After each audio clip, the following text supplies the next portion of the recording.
We have to start today's lecture and very warm welcome in today's lecture and today's जो हम ionic equilibrium है उसका ये आपका लेक्चर होने वाला है 5। तो आज हम क्या बात करेंगे इस लेक्चर में, लेट्स सी। देखिए, इसे तो कल पढ़ाया था, आपको रिवाइज करना है। तो हमने क्वेश्चन करने को दिया था, आइए इसको क्वेश्चन करते हैं। पहला क्वेश्चन है जीरो मोलर NaOH लिया, मतलब ये है ही नहीं। अब सिर्फ क्या बचा, जो कि एसिड है। तो इसका आप कंसंट्रेशन कैसे लिखेंगे, क्योंकि 2 Ka1 निकलेंगे, बड़े वाले का कंसंट्रेशन होगा। Ka1 मल्टीप्लाई C रूट करके आपको क्या मिल जाएगा, कंसंट्रेशन। और आप वहाँ से क्या लगा दोगे, pH का फॉर्मूला लगा के अपना आंसर आ जाएगा। 50 मोल लिया है, अब रिएक्शन होगा Ht और NOH। लिमिटिंग रिएजेंट ये है, प्रथम पेपर ये बच जाएगा, ये और ये बच गया। क्या Na इससे कोई रिएक्शन करेगा, नहीं करेगा, तो कोई हाइड्रोलाइज वगैरह को झंझट ही नहीं रहा। तो NaHCO3 जब पानी में जाएगा तो Na प्लस और क्या बनाएगा, HCO3 माइनस बनाएगा। और ये क्या है, H2CO3। अरे कान में आवाज़ क्या आएगी, बफर बफर बफर। तो बफर आता है तो फॉर्मूला लगाते हैं ये वाला, इसमें वैल्यू पुट करेंगे, आपका आंसर आ जाएगा। अगर आप 100 मोल लेते तो सब कुछ ख़त्म हो जाएगा और यहाँ बचेगा सिर्फ NaHCO3। अब क्या NaOH बचा है, नहीं बचा, तो ये रिएक्शन नहीं करेगा। तो सिर्फ क्या बचा, ये बचा। अब ये पानी में जाएगा और ये बचा, क्या ये हाइड्रोलाइज होगा, बिल्कुल होगा। हाइड्रोलाइज नहीं होगा, ये एम्फीप्रोटिक है। क्या ये एम्फीप्रोटिक है, तो ये H प्लस ले भी सकता है और दे भी सकता है। तो इसका मतलब यहाँ पर H प्लस का कंसंट्रेशन क्या आएगा, दोनों की K वैल्यू का अंडर रूट। तो यहाँ से pH का फॉर्मूला क्या हो जाएगा तुम्हारा, दोनों का K1 K2 का मल्टीप्लाई करो, उसका अंडर रूट लो, आपका आंसर आ जाएगा। आई होप समझ में आ गया होगा। 150 ml लिया तो अब ये एक्सेस में हो गया, तो अब ये बच जाएगा। तो अब ये दोनों आपस में रिएक्शन कर लेंगे और यहाँ से बन जाएगा Na2CO3। Na2CO3 और NaCO3 ये एक दूसरे के क्या है, कॉन्जुगेट बेस है। ये क्या है, CO3 है और ये क्या है, CO3 माइनस है। तो ये इसका क्या है, कॉन्जुगेट बेस। अगर ऐसे निकाल दो तो ये बचेगा, इसका मतलब ये इसका कॉन्जुगेट बेस है। तो ये क्या बन गया, बफर बन गया। तो बफर में हम ये वाला फॉर्मूला लगाते हैं, ये सब पढ़ाया है, सिखाया है आपको। अब ये देख लीजिए, ये NaOH बच जाएगा 4 मोल। तो वही कहानी से पुराना लगाया था, वही फॉर्मूला यहाँ पे लगेगा, काम हो जाएगा। अभी आपने ज़्यादा ले लिया, 20 ले लिया, तो 10 और 10 मतलब अब आपका ये पूरा ख़त्म हो जाएगा। अब ये नहीं बचेगा, तो बचा क्या, सिर्फ Na2CO3। तो Na2CO3 किस में टूटेगा, Na प्लस और कार्बोनेट आयन में।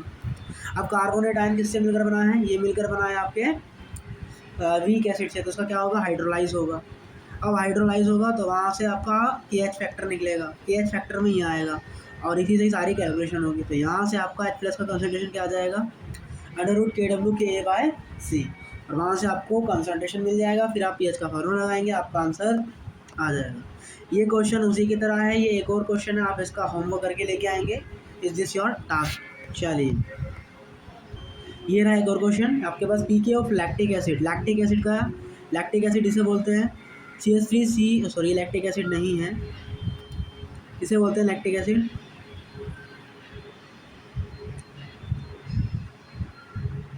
इसको बोला जाता है लैक्टिक एसिड। तो जो कैल्शियम होता है, कैल्शियम की वैलेंसी 2+ होती है, इसमें से एक हाइड्रोजन हटाओगे तो -1 होगा। तो इन दोनों का फॉर्मूले से जो सोल्ट बनता है वो बनता है लैक्टिक एसिड, लैक्टेट। और उसका फॉर्मूला क्या होता है, ये होता है, ठीक है। तो क्या बोला है आपको, लैक्टिक एसिड का pKa वैल्यू दिया है, एसिड 5 है, pH वैल्यू ये है। तो आपको लैक्टिक एसिडेट सॉल्यूशन का pH कैलकुलेट करना है। ठीक, इसके मिलकर बना हुआ है। ये टूटेगा तो क्या बनाएगा, एनायन और कैल्शियम बनाएगा। तो यहाँ से कुछ याद आ रहा है, यहाँ पे क्या लग रहा है तुम्हारा, क्या ये बफर है, बफर तो नहीं लग रहा, ये तो एनायन है। और एनायन के केस में pH को कैसे कैलकुलेट करते हैं, half pKw plus pKa plus log C के फॉर्मूले से। तो आपको pKw का वैल्यू पता है, pKa का वैल्यू दिया है और आपको log C का वैल्यू दिया है। तो यहाँ से कैलकुलेट करके आपको क्या मिल जाएगा, pH का वैल्यू मिल जाएगा। ये पेज नंबर 1 पे पढ़ाया था कि अगर स्ट्रॉन्ग एसिड और वीक बेस का सॉल्ट होता है तो आप ये फॉर्मूला यूज़ करते हैं। अगर वीक एसिड और स्ट्रॉन्ग बेस का सॉल्ट होता है तो आप ये फार्मूला यूज़ करते हैं, और दोनों ही वीक होता है तब आप ये फार्मूला यूज़ करते हैं। तो आपके पास क्या था, एसिटेट लैक्टेट था। लैक्टेट में एसिडिक एसिड है, एसिडेट है मतलब वो एक वीक एसिड से बना है, और दूसरा स्ट्रॉन्ग बेस है। कैल्शियम हाइड्रोक्साइड क्या है, स्ट्रॉन्ग बेस है। तो इसलिए ये कौन सा केस हो गया आपका, एनायनिक हाइड्रोलाइज का केस हो गया। और उसके केस में आप कौन सा पीएच लगाते हो, ऐसे लगाते हैं पीएच, ठीक है। तो ये आपका छोटा सा क्वेश्चन था जो कि हमने यहाँ पे डिस्कस कर लिया। आइए एक और क्वेश्चन डिस्कस करते हैं। 20 मोलर और 0.1 मोल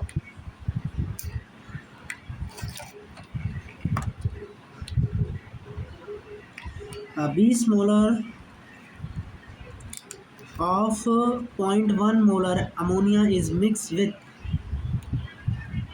40 ml of 0.05 मोलर HCl। सबसे पहले आप इसे मोल में लिखे, मल्टीप्लाई करेंगे तो यहाँ 2 मिली मोल आ जाएगा और HCl का भी 2 मिली मोल ही आ जाएगा, जैसे यहाँ क्वेश्चन में लिखा। रिएक्शन आप लिखेंगे आपका ये बनेगा। अब ये पूरा खत्म हो गया, क्वेश्चन में क्या बचा है, NH4Cl।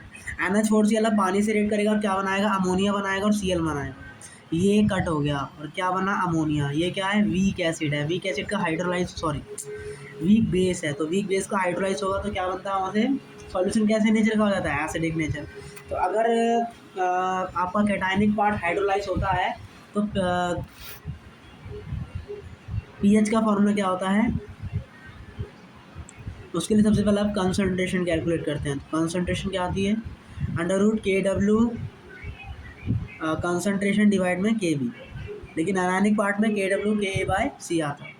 तो H+ का कंसंट्रेशन आपका ये आ गया। अब हम माइनस पीएच लॉग का फॉर्मूला लगाएंगे और आपको आंसर ये मिल जाएगा। I hope you have to be understand. चलिए ये क्वेश्चन देखिए, आपको क्या दिया है, डिसोसिएशन कांस्टेंट दिया है, निकालना है। एसिड CH3CONA है, देखो एसिडिक एसिड है और ये एसिटेट है, तो ये क्या बन गया, बफर बन गया। तो बफर के केस में पीएच कैसे निकलती है, ऐसे निकलती है। पीएच कितना दिया है, 5 दिया है। पीके कितना दिया है वो निकालना है। हमने मान लिया ये है, तो माइनस लॉग x इंटू 10⁻⁵ हो जाएगा पीके का मतलब। लॉग कॉन्जुगेट बेस कितना दिया है, ये होता है कॉन्जुगेट बेस CH3CO माइनस। तो CH3CO माइनस का वैल्यू कितना, 0.1 है। तो कॉन्जुगेट बेस कितना हो जाएगा, 0.1 डिवाइड में एसिड कितना दिया है, 50, तो 0.01 ही हमें वीक एसिड भी दिया है। तो अब यहाँ से सॉल्व करेंगे, यहाँ से लोग का वैल्यू क्या आ गया, 1, 5 में से गया 4। तो इस तरीके से आपका जो x का वैल्यू है वो क्या आ जाएगा, 10 आ जाएगा। तो बहुत सिंपल क्वेश्चन है, खाली कैलकुलेशन करना है और इसमें कुछ एक्स्ट्रा नहीं है। ये देखिए, अ लीटर ऑफ बफर सॉल्यूशन, तो मतलब पहले से लिख दिया, अमोनिया एंड अमोनियम क्लोराइड, ठीक है। अमोनिया मतलब वीक एसिड होगा, इसमें अमोनियम हाइड्रोक्साइड और उसका कॉन्जुगेट बेस होगा, ये इसका मतलब यही होगा।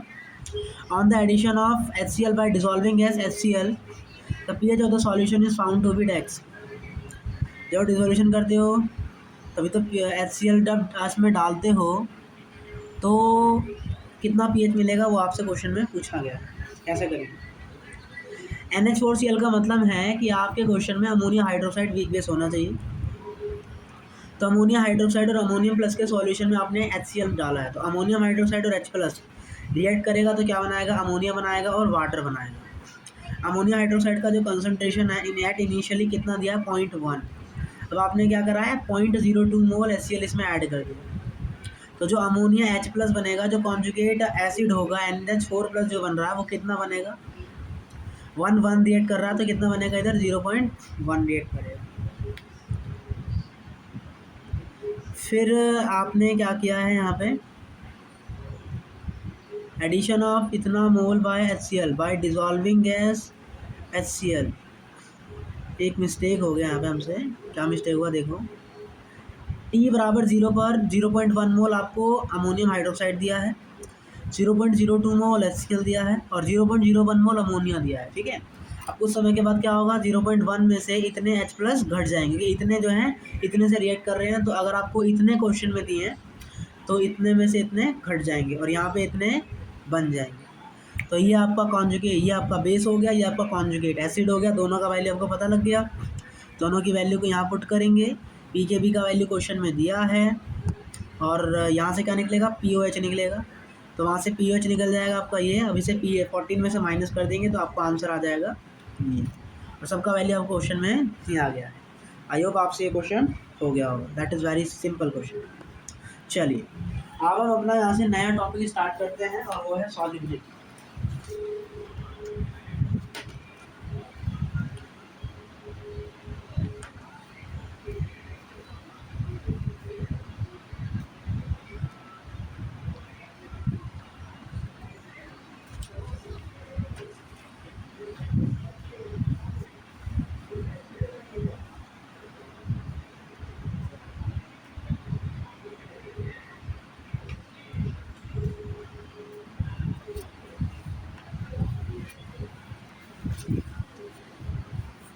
तो सॉल्युबिलिटी है आपका पर लीटर सॉल्यूशन में ना सॉल्वेंट में कितना सॉल्ट डिसॉल्व हो रहा है। कहें तो 1 लीटर सॉल्यूशन में मैक्सिमम कितना डिसॉल्व हो रहा है आपका सॉल्ट, तो उस मैक्सिमम अमाउंट को हम सॉल्युबिलिटी कहते हैं।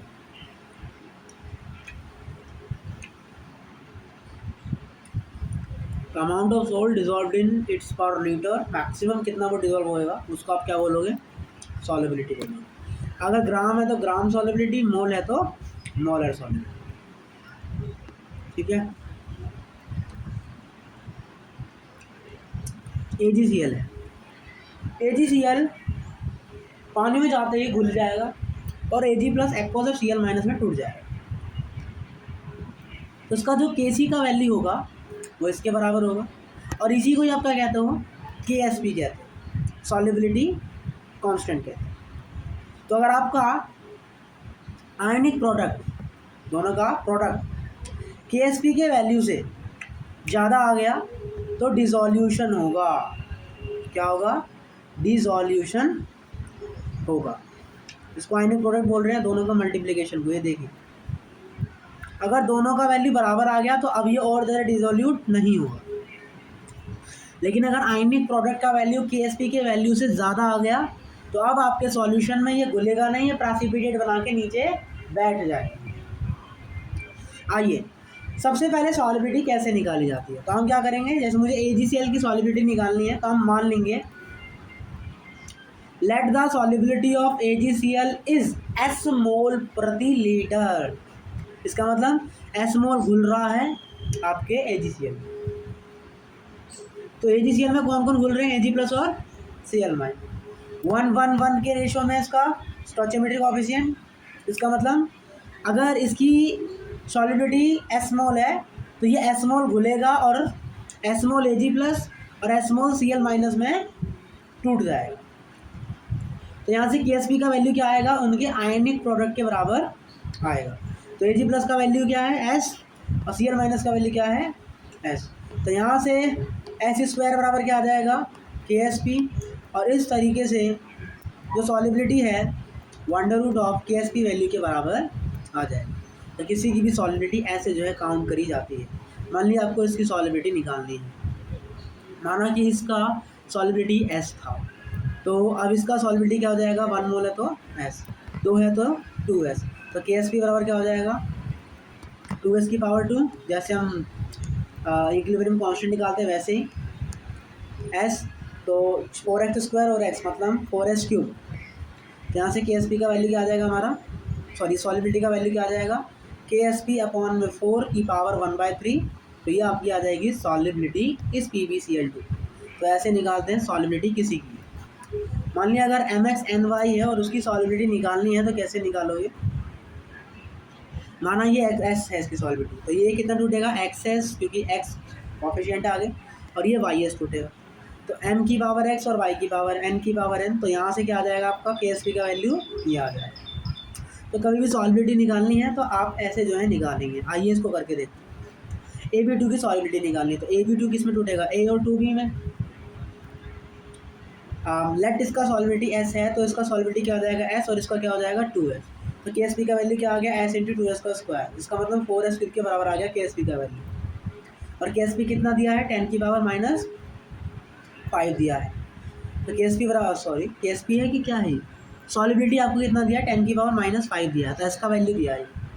तो केस पी बराबर क्या आ गया, 4 मल्टीप्लाई में 10⁻⁵ इसका मतलब आंसर आ गया केस पी का 4 × 10⁻⁻15। ऑप्शन नंबर डी इसका करेक्ट आंसर होगा। ये क्वेश्चन करते हैं। A3B2 is fractionally soluble salt of a molar mass m and solubility x ग्राम पर लीटर। A3B2 किसमें टूट रहा है, 3A में और 2B। Let the solubility is S, तो इसका सॉल्बिलिटी 3S और इसका सॉल्बिलिटी 2S। यहाँ से केस का वैल्यू क्या आ जाएगा, 3S का क्यूब 2S का स्क्वायर। तो आपका आंसर क्या आ गया, 108 S की पावर 15। और देखिए KSP, देखिए आपको सॉल्ट का जो वो क्या दिया है, सॉल्बिलिटी x दी है, लेकिन ये ग्राम प्रति लीटर में है। और KSP किस में दी है, डिवाइड बाय m कर रखा है, मतलब वो आपको मोलरिटी में दी है, मोलर मास में दी। तो हम क्या करेंगे, ग्राम प्रति लीटर को मोलरिटी में बदलने के लिए किससे भाग करते हैं, उसके मोलर मास से भाग करते हैं। तो यहाँ से आपकी सॉल्बिलिटी क्या आ जाएगी, x/m आ जाएगी। आपका आंसर क्या आ गया, 108 ब्रैकेट में x/m की पावर 5। That's done. चलिए सिलेक्टिव प्रेसिपिटेशन। प्रेसिपिटेशन मतलब प्रेसिपिटेट किसका बनेगा, तो अगर एक से ज़्यादा है, जैसे मान लीजिए Cl माइनस भी है, Br माइनस भी है और CrO4 2 माइनस भी, तो सबसे पहले किसका प्रेसिपिटेट बनेगा। तो हमें AgCl का KSP वैल्यू दिया है, AgBr का KSP वैल्यू दिया है और Ag2CrO4 का KSP वैल्यू दिया है। प्रेसिपिटेट कब होता है, जब सॉलिबिलिटी प्रोडक्ट, जब KSP का वैल्यू होता है, अगर वो आयनिक प्रोडक्ट के वैल्यू से कम आ गया तो क्या बनता है, प्रेसिपिटेट बनता है। तो वो चेक करने के लिए सबसे पहले हमें चाहिए होगा Ag+ का कंसंट्रेशन इन AgCl। तो हम क्या जानते हैं, KSP बराबर क्या होता है, Ag+ और Cl-। तो Ag+ बराबर क्या हो जाएगा, KSP/Cl-। तो KSP कितना दिया, 10⁻10 और Cl- कितना दिया, 0.1। दोनों को भाग करेंगे तो यहाँ तो Ag+ का कंसंट्रेशन कितना आ जाएगा, 10⁻⁹ मोलर। और Ag/Br निकालेंगे ऐसे ही, तो आपका 10⁻12 मोलर आ जाएगा। और Ag2CrO4 कितना आ जाएगा, 10⁻6 मोलर आ जाएगा। अब आप सबका आयोनिक प्रोडक्ट निकालिए। तो AgCl का आयोनिक प्रोडक्ट क्या आएगा, 10⁻9 मल्टीप्लाई 10⁻−1, तो 10⁻−10 के बराबर आ गया आपका आयोनिक प्रोडक्ट उसका।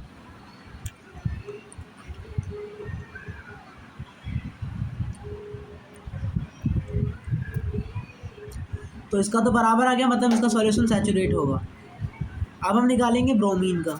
तो ब्रोमीन का 10⁻12 है और Br की वैल्यू 10⁻−1 है।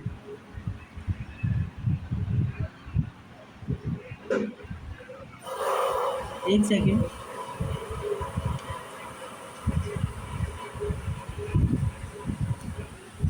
देखिए ऐसे करेंगे तो गुणा तो सब इसी के बराबर ही आ जाएगा ना, ऐसे नहीं करना। कैसे करना है, सबसे पहले आप देखो इन सब का कंसंट्रेशन सेम दिया है, तो आयोनिक प्रोडक्ट से तो आने वाला ही नहीं है यहाँ पे। तो यहाँ देखिए आप कि तो ये SP is greater than IB होना चाहिए, सॉल्बिलिटी प्रोडक्ट। सब में Ag कांस्टेंट आ रहा है, तो आप Ag का कंसंट्रेशन निकालिए, ये और यहाँ आया ये। अब इसको जब टूटता है तो Ag+ और Cl- बनता है, ये टूटता है तो Ag+ और Br- बनता है। सब में एक Ag बन रहा है आप, लेकिन जब Ag2CrO4 बनता है तो वो 2 Ag+ बनाता है और उसका KSP का वैल्यू लिखेंगे तो वो क्या आएगा, Ag+2 और CrO4 2- आएगा। तो इसका मतलब सबसे कम Ag+ का वैल्यू कहाँ आ रहा है, इन सब का कंसंट्रेशन तो सेम है, तो इसका मतलब जो आयनिक प्रोडक्ट है वो किस पे डिपेंड करेगा, Ag+ की कंसंट्रेशन। सबसे कम Ag+ का कंसंट्रेशन किधर आ रहा है, सबसे प्लस Ag+ का कंसंट्रेशन आ रहा है Br में। Ag/Br में सबसे कम क्या आ रहा है, Ag+ का कंसंट्रेशन आ रहा है। तो इसका मतलब इसका जो आयनिक प्रोडक्ट होगा वो सबसे कम होगा, और अगर इसका आयोनिक प्रोडक्ट सबसे कम होगा तो इसका मतलब है ये सॉल्यूशन में सबसे ज़्यादा क्या होगा, सॉल्यूबल भी होगा। आप ऐसे चेक करेंगे कौन ज़्यादा सॉल्यूबल होगा, कौन कम सॉल्यूबल होगा किसी सॉल्यूशन, आप ऐसे चेक करो। चलिए ये क्वेश्चन बोला है। और प्रेसिपिटेट भी सबसे पहले किसकी बन जाएगी, अब प्रेसिपिटेट भी सबसे पहले किसकी बनेगी, इसी की ही बनेगी, क्योंकि इसका Ag प्लस कम है, तो इसका मतलब KSP का वैल्यू Ag प्लस के बराबर जल्दी आ जाएगा, तो इसीलिए Ag प्लस AgBr की प्रेसिपिटेट सबसे पहले बनेगी और सबसे लेट में बनेगी CrO4 की, क्योंकि उसका Ag प्लस कॉन्सेंट्रेशन सबसे ज़्यादा है। देखिए 20 जुलाई शिफ्ट 2 का क्वेश्चन आपसे क्या कह रहा है, आपके पास एक सॉल्यूशन है और ये CrO4 है, आपके पास AgNO3 है जो कि ग्रेजुअली ऐड किया जाता है, assuming that the addition does not change in volume, add KSP आपको इतना दिया है एंड KSP4 Ag2CrO4 आपको ये दिया है। तो अब सबसे पहले आपने देखा कि आपको दोनों का कॉन्सेंट्रेशन वैल्यू दे दिया, 0.1 molar chlorine and 0.001 molar chromate, तो वो वैल्यू किससे चेक करेंगे, Ag प्लस की कॉन्सेंट्रेशन से चेक करेंगे। तो Ag प्लस का कॉन्सेंट्रेशन AgCl में कैसे निकालेंगे, KSP डिवाइड में Cl माइनस का कॉन्सेंट्रेशन, तो KSP का वैल्यू कितना दिया 1.7 इंटू 10 की पावर माइनस 10 0.1, तो यहाँ से कितना आ जाएगा 1.7 इंटू 10 की पावर माइनस 9 आ जाएगा। अब Ag2CrO4 का करेंगे तो क्या आता है under root KSP upon CrO4 के कॉन्सेंट्रेशन से आता है, यहाँ क्या आ गया 1.9 मल्टीप्लाई में -9, तो 1.9 का अंडर रूट ले रहे हैं, इसका मतलब यहाँ वैल्यू क्या हो जाएगी,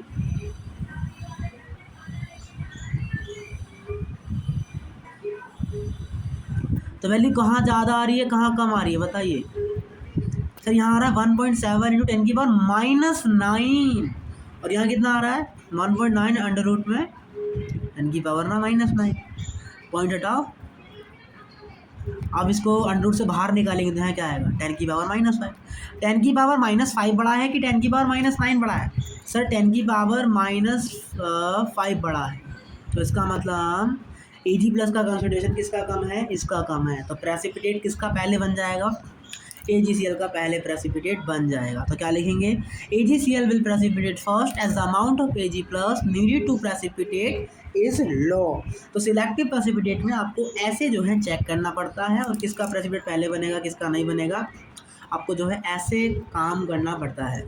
आइए अब हम सॉल्युबिलिटी निकालते हैं सोल्ट की प्योर वाटर में, तो जैसे हम अभी सीखे थे वैसे ही प्योर वाटर में भी उनका सॉल्युबिलिटी निकाला जाता है, कोई चेंज इसमें नहीं। एसिडिक और बेसिक बफर में कैसे निकालेंगे,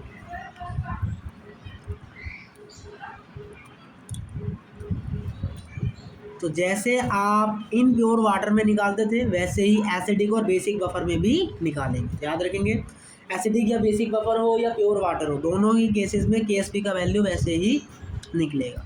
लेकिन अगर कॉमन आयन इफेक्ट लग जाए तब कैसे निकालेंगे, AgCl है जो कि Ag प्लस और Cl माइनस बना रहा है, ठीक है, और यहाँ पे क्या भी है AgNO3 भी है, मतलब 0.1 वैल्यू यहाँ भी जुड़ जाएगी, तो क्या होगा ये कॉमन आयन इफेक्ट लगाएगा और रेशो को पीछे बैकवर्ड करेगा, माना इसका जो सॉल्युबिलिटी है वो S4 है, तब Ag प्लस में किसका मात्रा भी जुड़ जाएगा, इस वाले Ag का भी जो भी मात्रा है वो जुड़ जाएगा, तो अब इसका वैल्यू क्या हो जाएगा S4 प्लस 0.1 और यहाँ क्या हो जाएगा S4, अब KSP बराबर क्या हो जाएगा S4 प्लस 0.1 S4, तो सॉल्व करके यहाँ से अपना ये आंसर आ जाएगा। तो इन क्वेश्चनों को आपको ऐसे ट्रीट किया जाता है। चलिए ये सारे क्वेश्चन होमवर्क हैं घर से करके लेके आने। आइए एक क्वेश्चन और करते हैं, CdSO4 है cadmium sulphate, solubility of water and it's solubility in H2SO4 solution is ये, इसका सॉल्युबिलिटी H2SO4 के सॉल्यूशन में इतना है, इट्स सॉल्युबिलिटी, अच्छा सॉल्युबिलिटी पूछी है H2SO4 की सॉल्यूशन में इसकी, तो कैसे निकालेंगे H2SO4 के सॉल्यूशन में 0.01 मोलर H2SO4 सॉल्यूशन और CdSO4 का देखो क्या कह रहा है, देखिए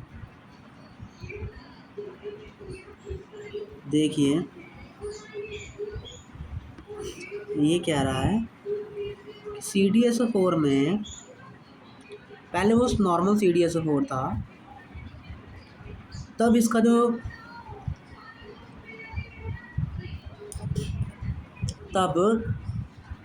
इसका जो सॉल्युबिलिटी है CdSO4 का वो कितना है,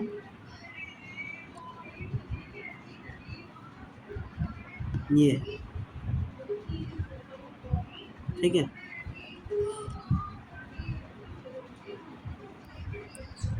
तो यहाँ पे के एस पी का वैल्यू क्या आ जाएगा, एस इंटू एस का स्क्वायर, मतलब ये आ जाएगा के एस पी का वैल्यू।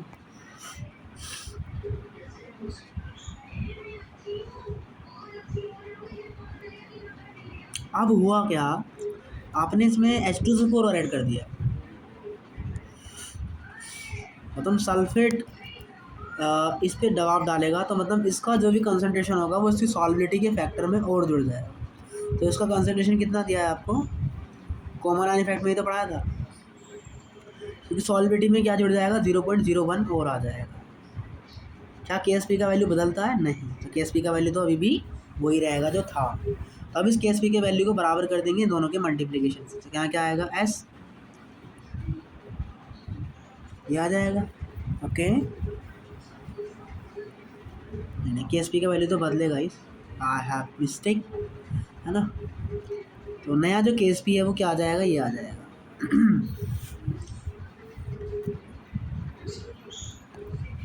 तो जो नया के एस पी है, के डैश एस पी है, वो ये आ गया। अब ये वाला के dash S P equilibrium constant है जो कि पुराने वाले के एस पी के बराबर होगा। तो यहाँ से वैल्यू कितनी आ जाएगी, ये आ जाएगी। अब S प्लस 0.01 है। अब कॉमन आयन इफेक्ट की वजह से H2SO4 में सल्फेट का कंसंट्रेशन ज़्यादा था, तो इसने इस पर ज़्यादा दबाव डाला था। इसका मतलब जो इसका सॉल्बिलिटी है वो बहुत कम हो गया है। तो उसके केस में आप S प्लस 0.01 को क्या मान सकते हो, 0.01 मान सकते हो। ये समझ के रखना क्या, कि कॉमन आयन इफेक्ट की वजह से जो सॉल्बिलिटी फैक्टर है वो आप उसमें जो S प्लस 0.01 है वो लगभग किसके बराबर हो जाएगा, 0.01 के बराबर आ जाएगा। क्यों, क्योंकि सल्फेट की मात्रा ज़्यादा है तो वो इस पर क्या करेगी, दबाव डालेगी, तो इसका मात्रा अब कम हो जाएगा। तो बेसिकली यहाँ से क्या बना, S मल्टीप्लाई में 0.01 बराबर ये।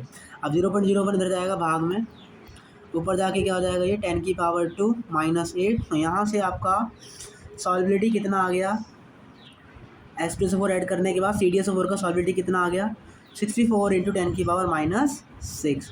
ये इसका प्रॉपर सॉल्यूशन आप यहाँ पे देख सकते हैं। तो आपको ये समझ में आया होगा। सो आज की क्लास यहीं रखते हैं। आज का लेक्चर में हमने बहुत कुछ चीज़ें जानी और सभी चीज़ों को समझने का प्रयास किया। आई होप आपको समझ में आया होगा। तो समझ आया है तो लाइक शेयर एंड सब्सक्राइब, और कोई भी डाउट हो तो you can ask in TG channel और YT चैनल। और JMRF सीरीज़ चालू है आज से, तो आना ना भूलें। तब तक टाटा बाय बाय, जय हिंद। कल ये चैप्टर फिनिश हो जाएगा।